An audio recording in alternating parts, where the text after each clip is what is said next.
मी पण्या आणि चिनू आम्ही चाललोय फिरायला. चला आमच्या बरोबर तुम्ही फिरायला चला. आम्ही आता परत घरी जात आहे. आता दुपारी पोळ्या खाल्ल्यात. आमची वाडव्याची जत्रा होती आणि आता आम्ही घरी जाणार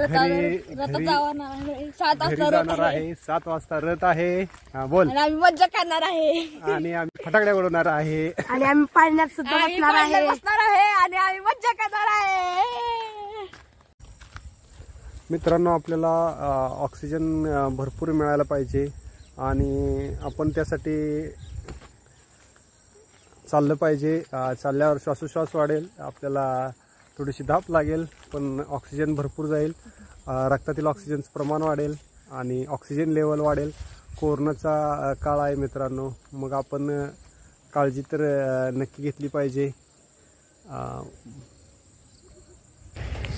मित्रांनो, आता आम्ही चालतोय पण ऑक्सिजन मोकळ्या हवेत फिरतोय पण. आणि आम्ही आता विहिरीवरती सुगरण पक्षी दिसतोय का बघतोय. आणि सुगरण पक्ष्याची घरटी आहेत काही विहिरीवरती, पण त्यात विहिरी पक्षी काही दिसत नाहीत. मग आता आम्ही असं करतोय की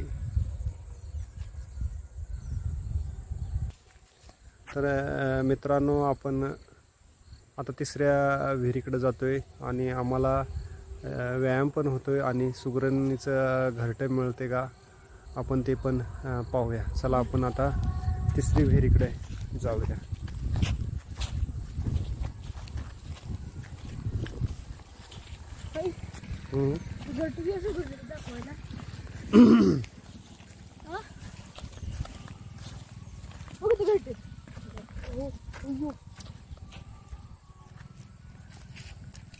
ओके.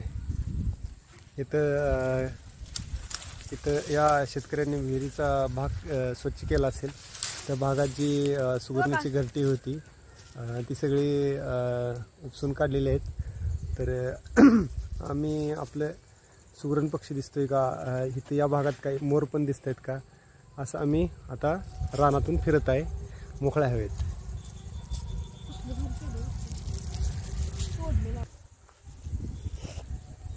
आम्ही आता एकूण 2-3 विहिरी फिरून झाल्यात आमच्या. आणि आम्ही विहिरी फिरल्यानंतर आम्हाला 2-3 मोकळी सुगरणीची घरटी मिळाली. सुगरण काही दिसली नाही. तर आपण फिरायचा पण आनंद घेत आहोत. पोळ्या खाल्ल्यात दुपारी आज यात्रेत.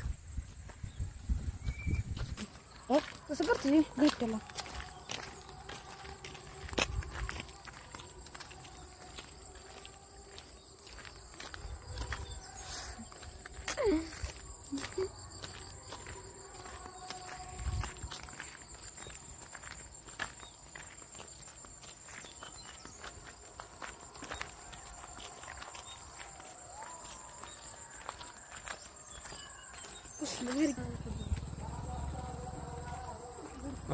आपल्या भागातील वेगवेगळ्या वनस्पती, झाडं यांची माहिती घ्या.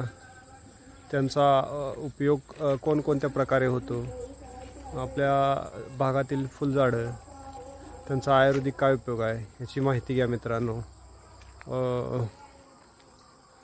चालत राहावा, निसर्गाचा आनंद लुटा. आणि त्याचबरोबर आपल्या भागात जी झाडं आहेत, ज्या वनस्पती आहेत,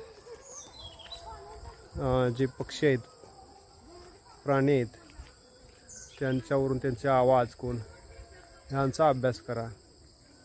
यातून आपली आवड हळूहळू आपल्याला माहिती होत जाईल आणि आपण निसर्गाच्या सानिध्यात निसर्गाची आवड आपल्याला निर्माण होईल. निसर्गाचा आपण समतोल राखायला शिकू.